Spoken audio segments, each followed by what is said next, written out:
find empathy with some of these autocrats. The genocide in Rwanda made you almost quit photography. Tell us about that moment.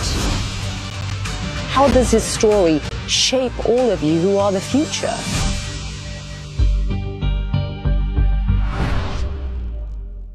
I'm Rahel Solomon in New York, and this is CNN.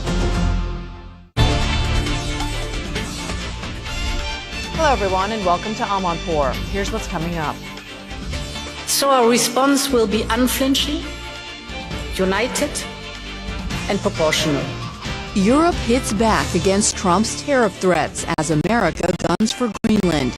Senator Chris Coons weighs in on the fraying transatlantic alliance. Then, Shame! Shame! Shame! the actions of U.S. federal agents remains unchecked nearly 2 weeks after the fatal shooting of Renee Good in Minneapolis. Journalist Lydia Polgreen tells me why she fears a civil war on the streets of Minnesota.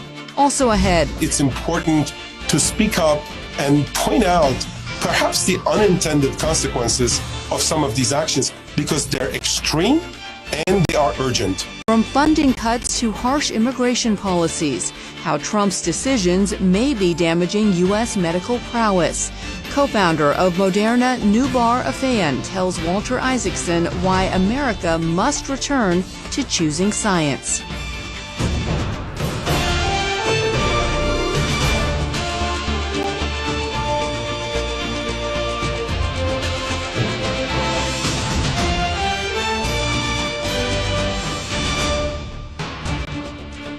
Welcome to the program, everyone. I'm Bianna, Golodryga, New York, sitting in for Amanpour.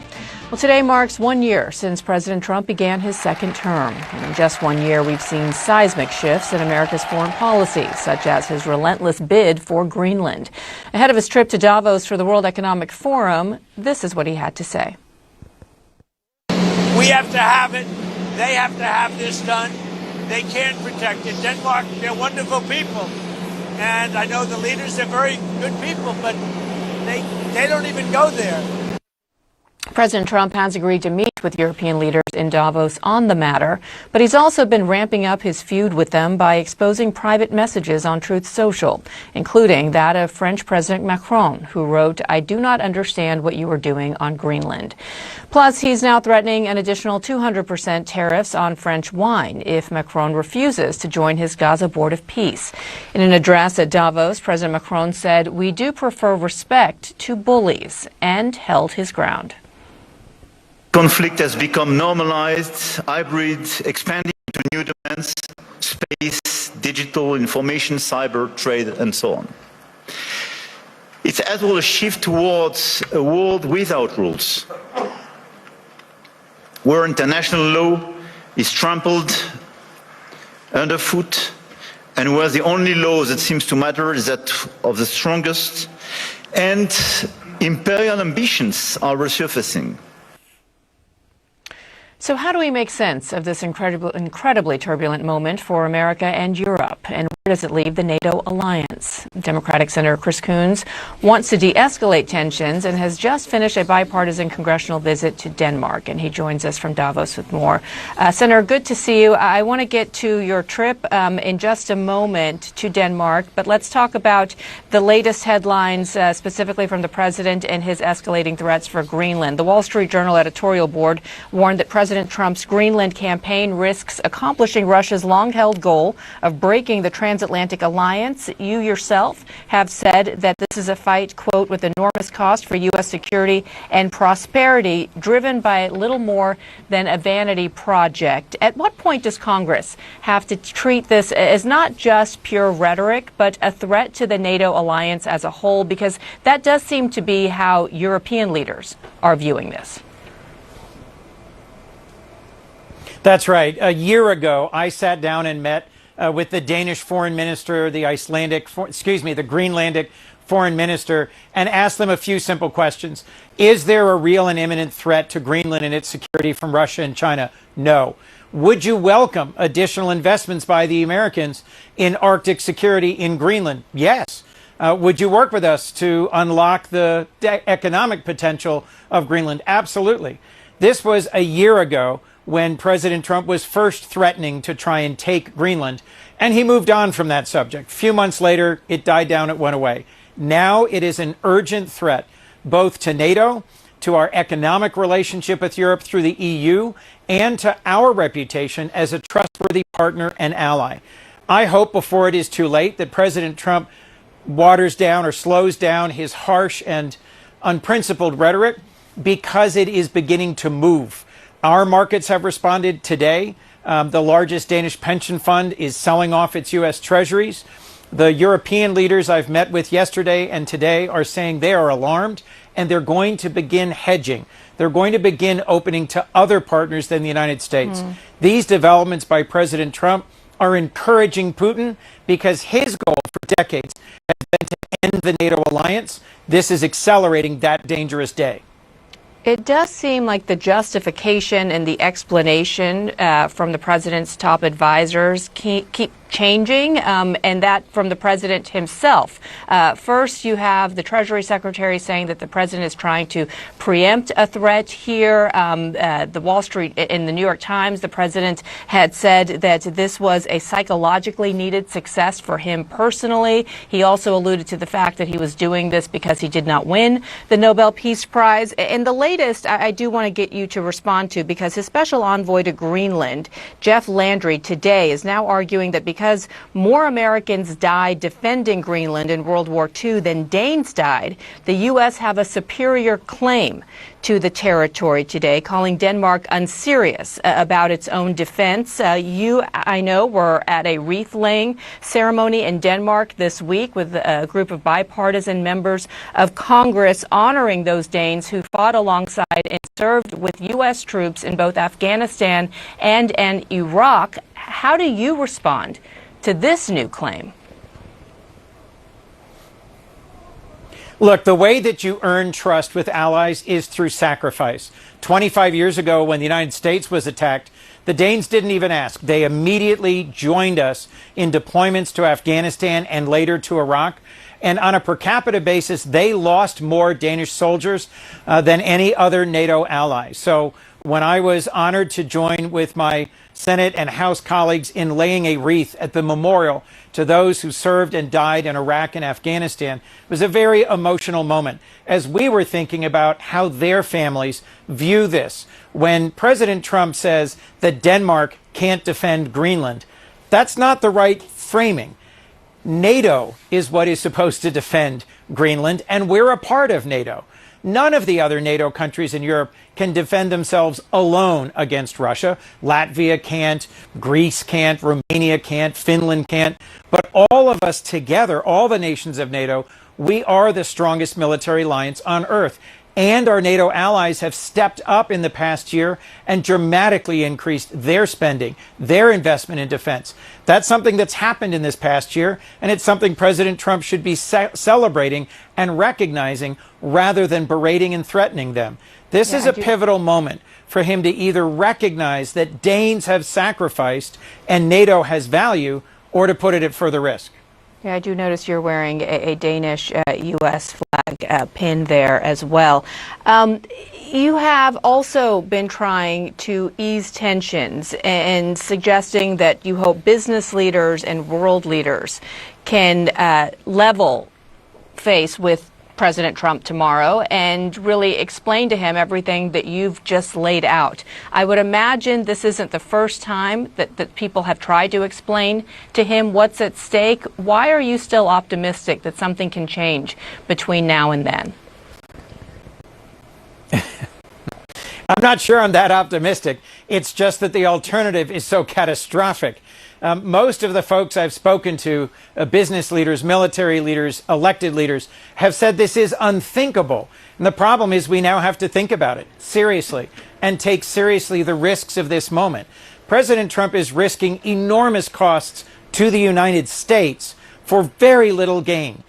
Greenland is a remote, barely accessible place that is overwhelmingly ice and rock and has a very small population. Picking fights with our most trusted and valuable allies over this is just not a smart thing to do. There have been a number of different approaches that allies and even members of Congress here have tried to take over this last year with President Trump to try to talk him out of some of his more questionable policies and decisions. And not all have been successful. And I'm asking this because I want to get your response to Governor Gavin Newsom, who's also there in Davos, and kind of berated the approach that European leaders have thus far taken in response to President Trump, in saying that he says that that does not present strength, and he thinks that they should stay tall and united and stop appeasing the president. Do you think that's the appropriate approach? Do you agree with Governor Newsom?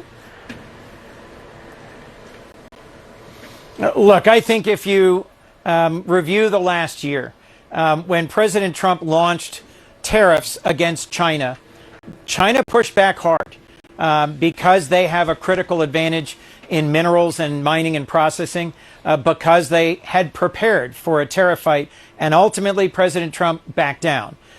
We did have a nearly finished tariff deal that Secretary Bessent has been working on between the United States and the EU, and Gavin Newsom, governor of California, is right. The Europeans chose not to punch back, but to negotiate in good faith, believing that the importance of market access here in Europe and the significance and depth of our security relationship made it more valuable and more reasonable to negotiate. That hasn't worked out well if, in fact, President Trump keeps using tariffs to threaten our EU partners. This is going to be a moment of truth for them, where they've got to decide on their path. And I think Governor Newsom is giving them good advice. So that's advice that you think that they should follow, that at this point they should stand up to the president and perhaps respond in kind? Look, they've got to make their decisions based on conversations tomorrow that will be happening here between senior leaders and President Trump. At the end of the day, what I'm doing as an American senator is trying to advance what is in America's best interests. 3/4 of Americans don't want us to go after Greenland, to use force or to use threats against our allies to try and secure Greenland. They'd rather see us focusing on lowering healthcare costs, on dealing with housing costs, on making America healthy again. And that's not what is being principally advanced by a variety of foreign adventures by President Trump. So I'm hopeful that in their direct conversations between European leaders and President Trump tomorrow, they can avert going over the edge. But if we do, we're going to be in for a rough ride as a country. Well, and you are answering for constituents back here in your home state, and I do wonder, because you have the president's Treasury Secretary warning these allies not to retaliate and not to potentially even use the bazooka tariff response, which they have at their disposal, and that's issuing tariffs on goods and services. That would have a direct effect on your constituents as well here in the United States. Is that something then to follow up on what Gavin Newsom has advised European leaders? Is that what you think is warranted at this point? And doesn't that put you in an awkward position with your own constituents? So let me tell you what's just happened with one of our other close, trusted allies, Canada. Canada is the largest export market for products and services from my home state of Delaware, as it is for a majority of American states. The Prime Minister of Canada just went to China and is opening a new trading relationship with China.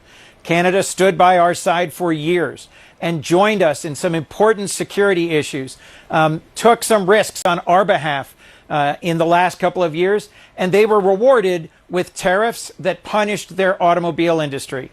Ultimately, the Prime Minister decided they had to go stand tough against the United States and cut new deals with China.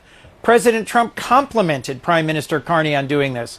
In my view, this is an alarming trend that close and trusted allies whose economies are intertwined with ours are going to start pricing risk from the United States and finding alternatives. Canada's one economy, but the European Union is the single biggest economy in the world other than the United States and China. We'd rather have them open towards us rather than realigning towards China. And that's one of the key things that's at risk here. If they apply 90 billion euros of tariffs on American products and services, that's over $100 billion. That'll have a huge impact on our economy and our cost of living.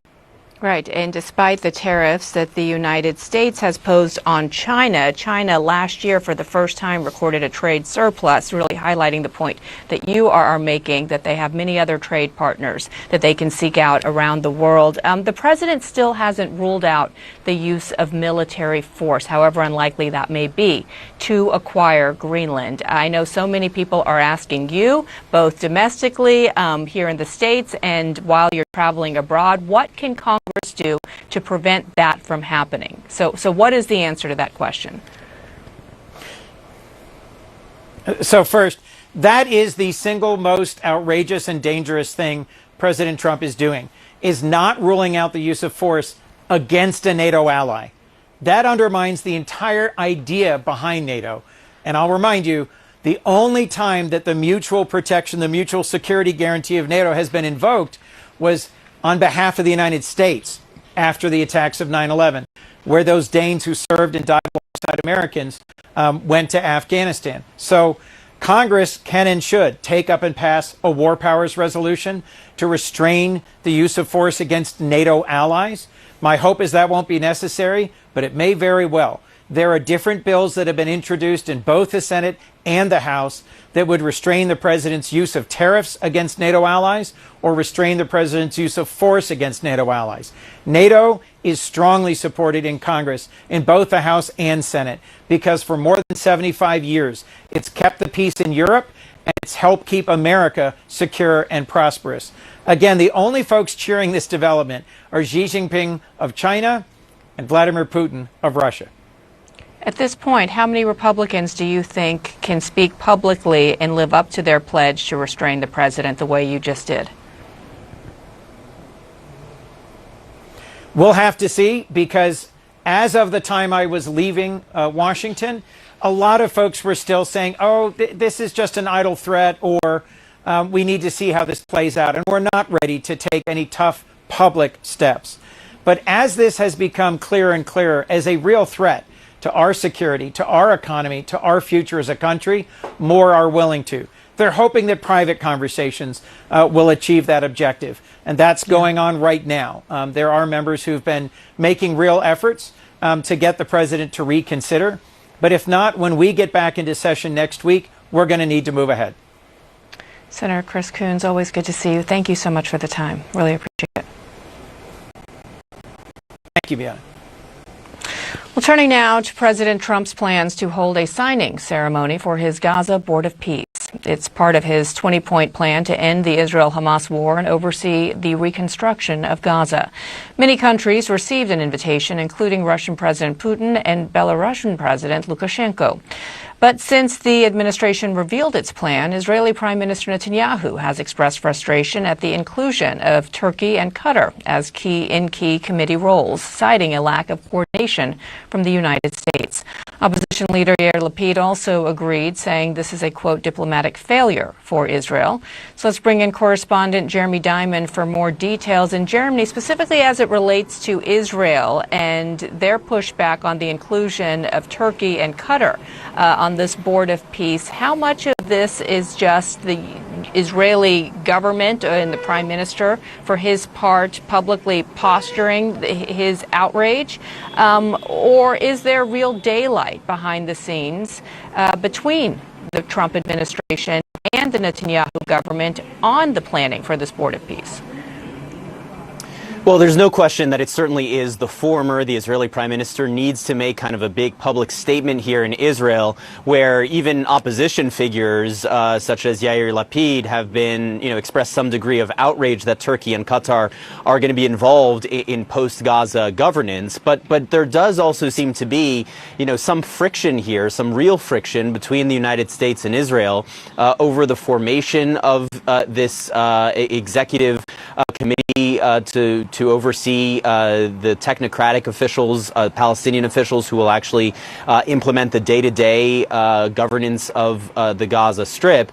Some of that is indeed over the inclusion of Turkey and Qatar as members of this executive board overseeing Gaza governance. It is important to note that while the Israeli prime minister has talked about Qatar and Turkey's roles in terms of harboring and at times financing Hamas, they they also were the two countries that were critical to getting Hamas on board with the ceasefire agreement that has resulted in the last 3 months of a ceasefire and the return of all Israeli hostages, minus one deceased hostage whose body is still inside of Gaza. But there have been other friction points as of late as well. Remember, Israel committed on January 1st, after Prime Minister Netanyahu met with President Trump, to open that Rafah crossing for Palestinians to go back and forth between Gaza and Egypt.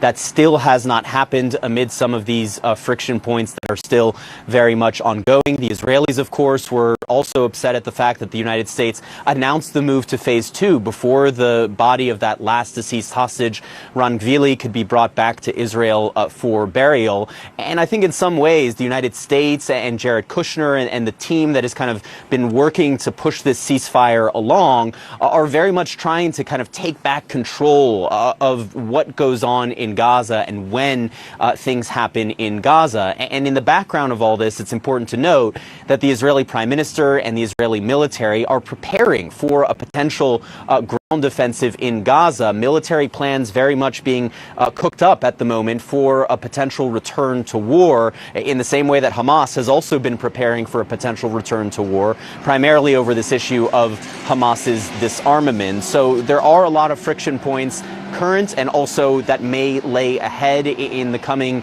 weeks and months ahead of this phase 2 agreement. And some of that, of course, does center on the governance of Gaza and the next steps there. And this Board of Peace, though, Jeremy, seems to have ambitions far wider than just the rehabilitation and the rebuilding of Gaza. There have been those that have suggested this is a sort of trial balloon for a replacement for the United Nations, and invitations have gone out to capitals around the world. Is that what the ultimate goal is here for the administration?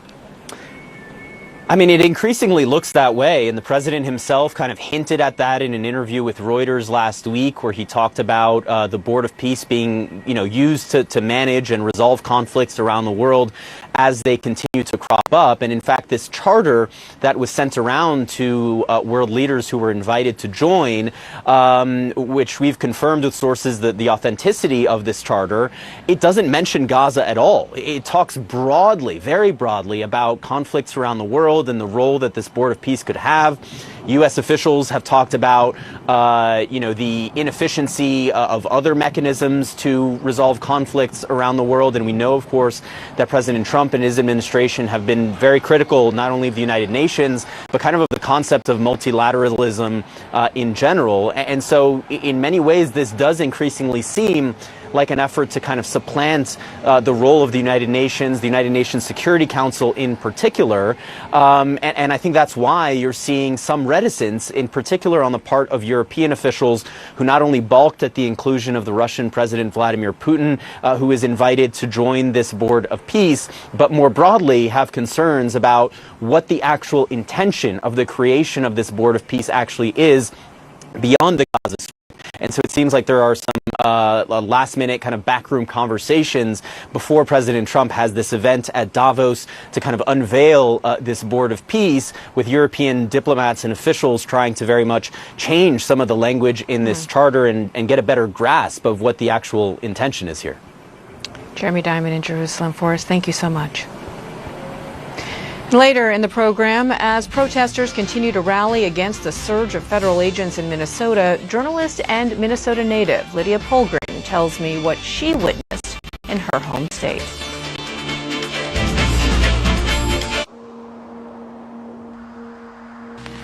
Progress. Its pulse extends toward worlds yet unseen. With AI robotics at our side, humanity moves forward to achieve the next innovation. Together, as partners, we awaken the dawn of infinite possibility. Partnering human progress. These little creatures love to relax, but they are also very hard workers. This year, a family of beavers helped restore a wetland ecosystem in the Czech Republic, doing what humans had planned and saving over $1 million. No concrete, no cost, just nature doing its thing. Be part of the movement. Find out more on cnn.com/call to earth. in partnership with Rolex and its Perpetual Planet initiative.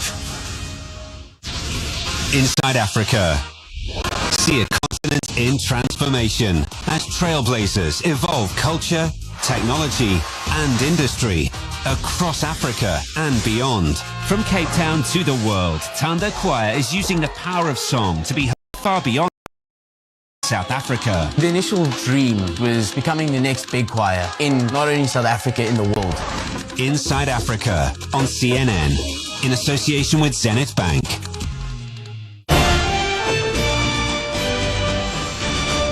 I glimpsed a civil war. Those are the words of our next guest, who's witnessed Trump's ongoing immigration crackdown in Minneapolis. New York Times columnist Lydia Polgreen is a Minnesota native, and in her latest op-ed, she calls the administration's mission there a, quote, spectacle of cruelty. As demonstrations against federal immigration agents continue, the Pentagon has some 1,500 active-duty soldiers preparing for possible deployment to the state. Meantime, Minnesotans are still seeking justice for the death of Renee Good. Sources say the FBI has shifted its focus from a probe into the agent who shot Good to an investigation into the conduct of protesters who were around her at the time.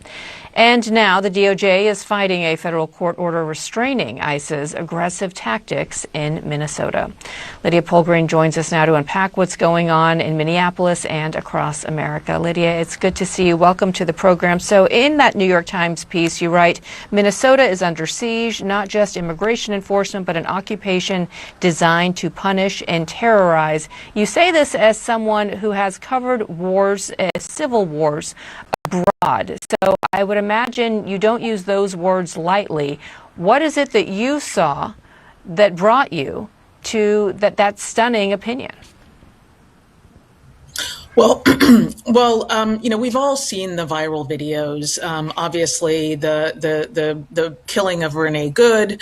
The people who are being dragged out of cars after having their windows smashed. There was the disabled woman who was almost kind of hogtied and carried down a residential street in Minneapolis.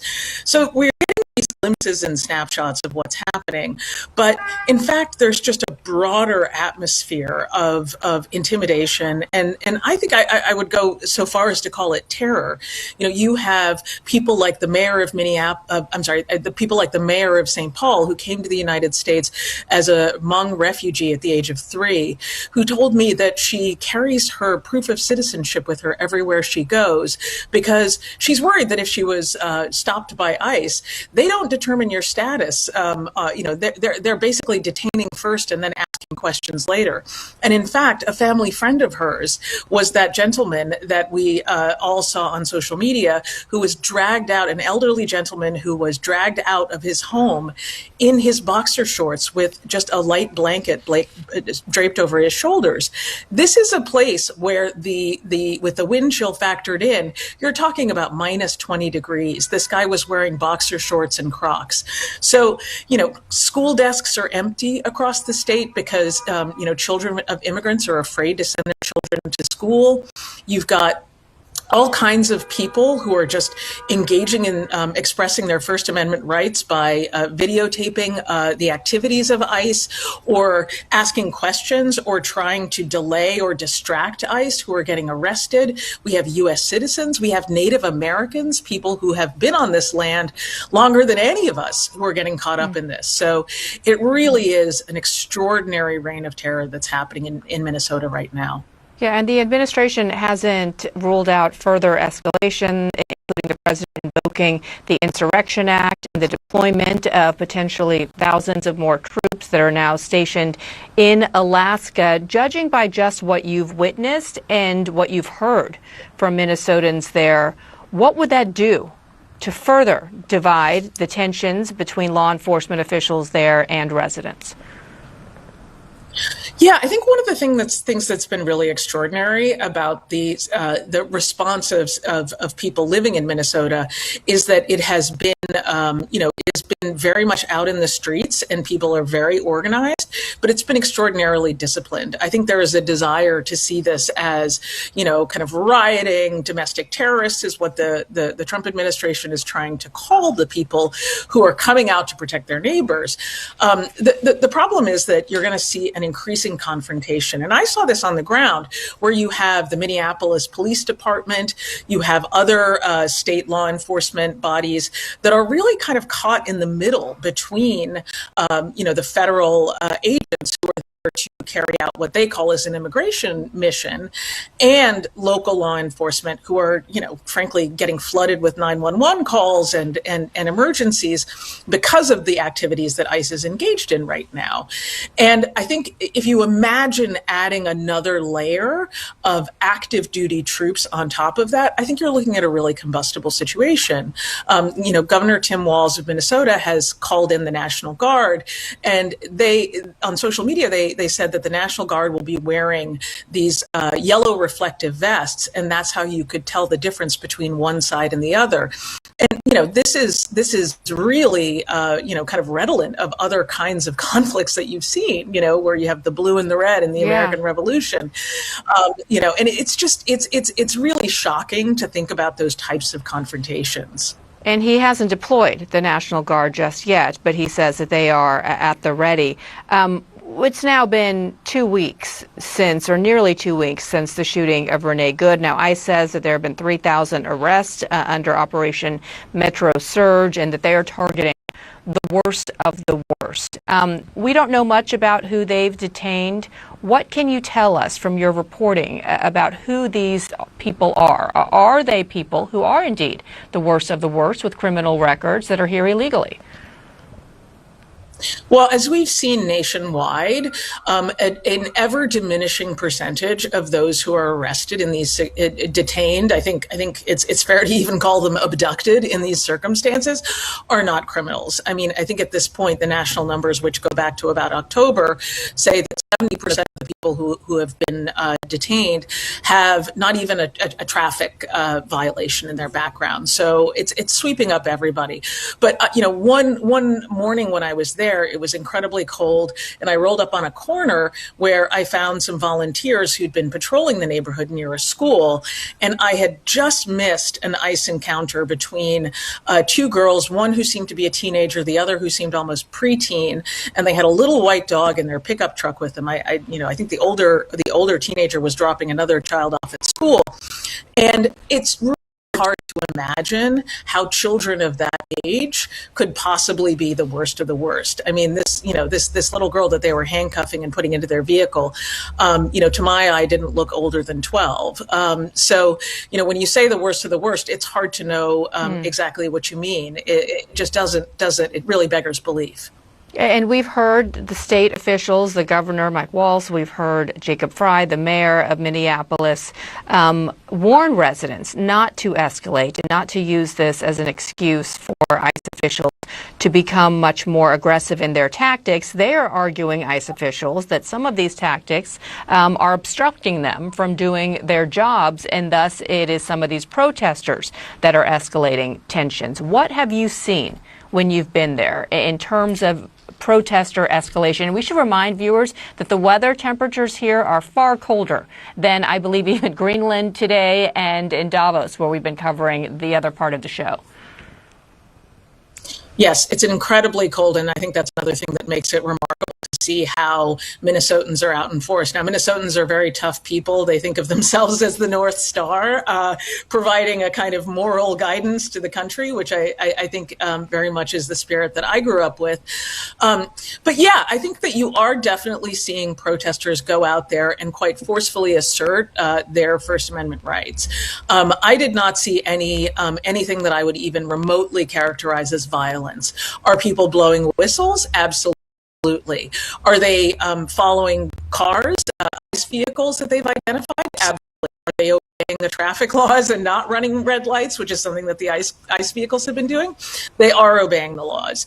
I was on the streets during a very tense confrontation after a Venezuelan man had been shot in a neighborhood in North Minneapolis. And, the protesters were extremely vocal, but, there was no throwing of rocks. There was no attempt to block the roads or to interfere with anything that they were doing. The tactics really seemed to be walking right up to the edge of what would be considered obstruction. So filming, delaying, distracting, things like that is the overwhelming mandate. And the other thing that people are doing that, really has nothing to do with, obstructing or delaying is they're just trying to help people. There are lots of people who are sheltering in their homes. There are these big, text message networks by which people organize dispatching food deliveries to people who are afraid to leave home to go to work or to go to the grocery store. Just a huge amount of solidarity among residents of Minneapolis, St. Paul, and indeed the entire metropolitan area. Yeah, we should note the Department of Justice has opened an investigation into obstruction charges against the governor and the mayor, and that hasn't deterred them from continuing to speak publicly and encouraging their citizens to use their constitutional rights, but also not to fall into the trap of escalating to the point where we are seeing more violence on the streets. Let's play sound from the mayor, Jacob Fry, from over the weekend with our Jake Tapper. We're not going to be intimidated. If the goal here is safety, we've got many mechanisms to achieve safety. And the best way to get safety is not to have an influx of even more agents, and in this case, military, in Minneapolis. Never thought in a million years that we would be invaded by our own federal government. And he also issued a warning to Americans that this could be a case study for something similar happening in your own cities. Why is it that the administration has focused on Minneapolis, on the state of Minnesota, and do the numbers back up this type of action? Well, it's ironic because, Minnesota actually has a rate of undocumented immigrants that is half that of the national average.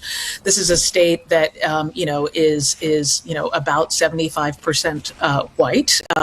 So I think that there are many reasons for targeting Minnesota. Obviously, Governor Tim Walz was on the ticket that opposed, Donald Trump and J.D. Vance in the 2024 election. Ostensibly the reason that has been given by the federal government for going into Minnesota is, I think a very clear and well documented and quite massive fraud case that was being investigated involving many members of the Somali American community. That is an investigation that was actually started during the Biden administration. There have been dozens of arrests and convictions already.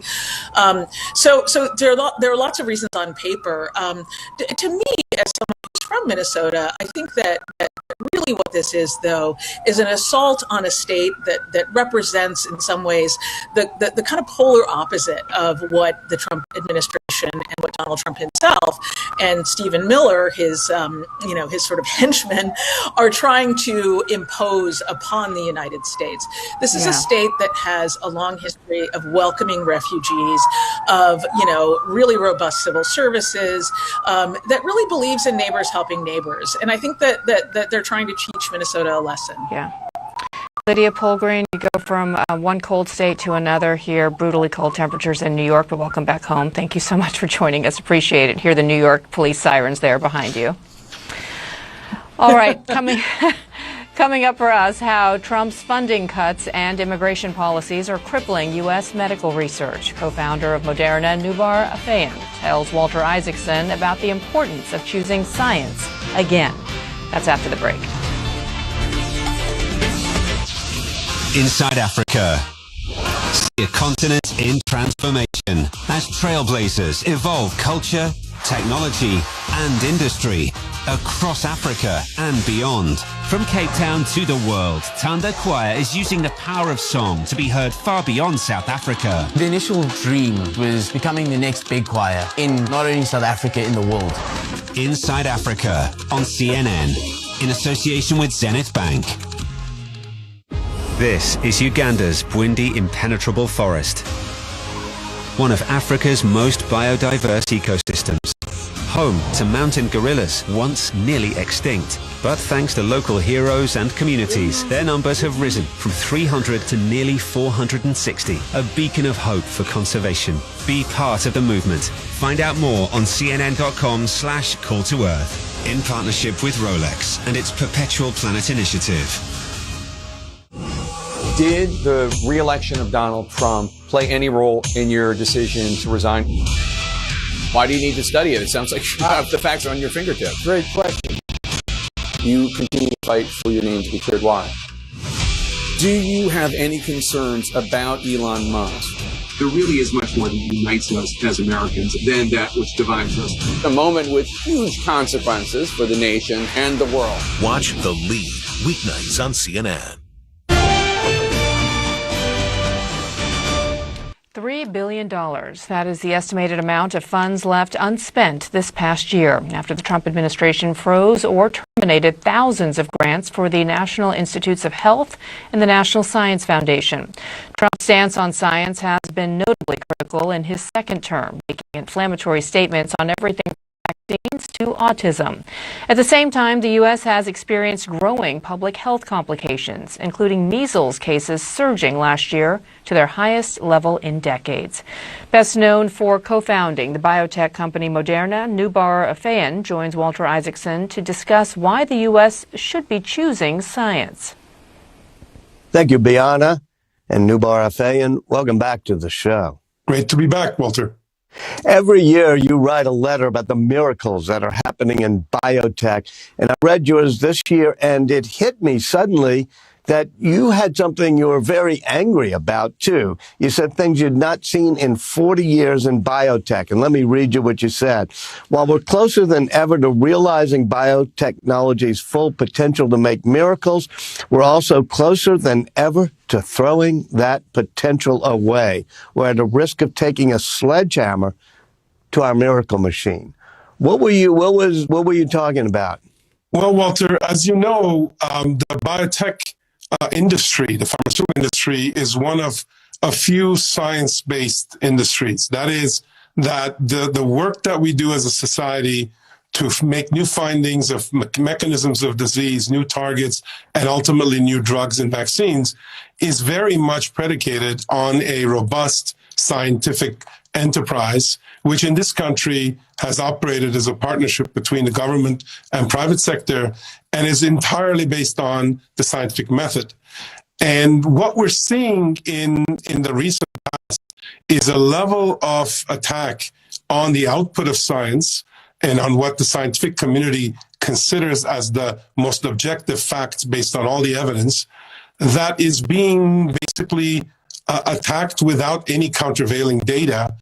What worries me is that since that's such a foundation of this entire biotech enterprise and broadly the $3.2 trillion of economic value that comes from the medicines enterprise, that we risk to lose what has really been a mainly US-based industry.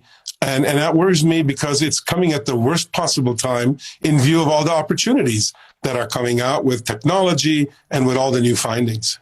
Well, let's start with those opportunities. You say we're risking throwing them away, but let's just do a few in the past year that shows what we were able to do.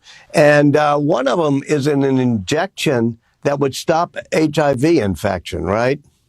Yes. And so we've seen an injection that on a twice yearly basis can essentially stop HIV from persisting, propagating, and the impact of that on the life of the people involved, not just therapeutically, but from a ability to live with this terrible disease, is just really a life changer.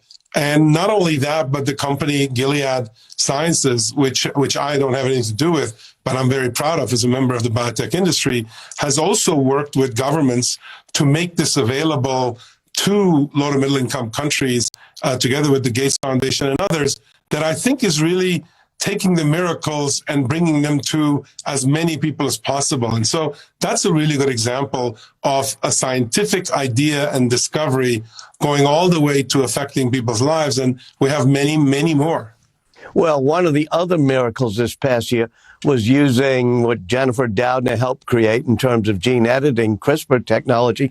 There was a kid, KJ, a newborn baby, who had a very rare genetic disease. Explain how that is a new frontier, too, that we had last year. You know, we hear a lot about chronic diseases because many people are afflicted with them, which essentially makes what's called rare genetic diseases, some of them ultra rare diseases, some of them, there's 10 people on the planet that have it, almost hopeless because there's no economic case that could be made to develop a treatment for them.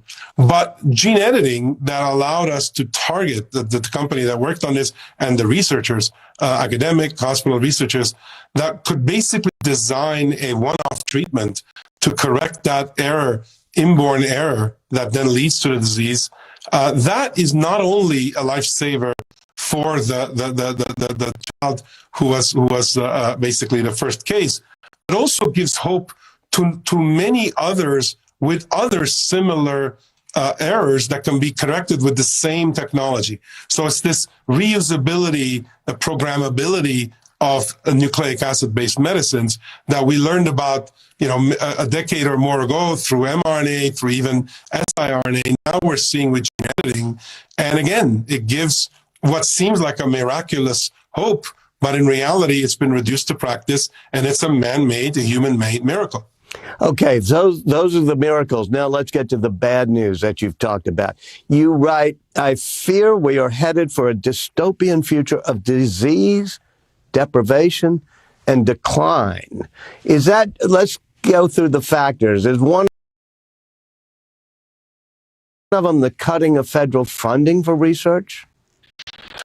Look, since the Vannevar-Bush frontiers kind of efforts that after World War II established the rationale for federal funding and very generous and growing federal funding that was behind many of the scientific advances through NSF, through NIH over the last decades, we have enjoyed an expansive, progressive period where investments by the government, federal government, taxpayer dollars into the advancements in basic and then applied science produced the thousands of inventions and advances and papers that then led eventually to practical applications, medicines, vaccines, diagnostics, etc.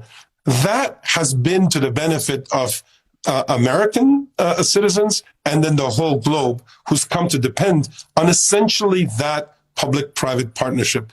What we're seeing now with a fairly indiscriminate reduction of funding through the NIH and NSF, and I say indiscriminate because it's not specific to one science project. You might think that's fair to cut across the board, but actually cutting across the board just means that the enterprise is not valued. And I do think that the notion that we can rely on other people funding basic research and then cherry pick the things that we like to develop in this country is completely not feasible. So yes, I do think that's one of the ways in which the scientific enterprise is becoming crippled. So what is happening with the cooperation with universities and the federal government? Look, we've gone through a period where we've had budgets proposed that reduce NIH funding, NSF funding to the tune of 25 to 40%. Fortunately, very recently, Congress has pushed back on this, and it looks like the full extent of those reductions will not be realized. And I'm glad for that. But the mere suggestion that it should be our policy to dramatically reduce the funding of that type of academic research, and you're right in pointing out to me that most of what I was just mentioning starts with a significant investment in academic research, that is something that we need to protect. And it's really kind of sacrosanct in the way the whole downstream process occurs. You cut off the roots and everything else downstream from that will absolutely suffer. But it's not just the money for the universities. The fellowships are gone, visas are gone, and there seems to be a concerted attack against research universities. Look, I don't understand it. You know, most people who consider themselves world-class want to go where world-class competition is, and that's been in the U.S. The notion that we would exclude essentially students from different parts of the world or make it difficult for them, not give them visa appointments, even if they've gotten in and they've gotten, I mean, this is their life dream. We don't benefit from those students for just the 5 years that they do a PhD program. We benefit from them for decades because many, if not most of them, want to stay here and contribute productively. So yeah, this is a surprising, in my view, regression. And I'll say, Walter, and I can say this having experienced it in my life, I view myself as an American by choice. I became... All right, President Donald Trump is speaking now at the White House press briefing. Let's listen in. These are the accomplishments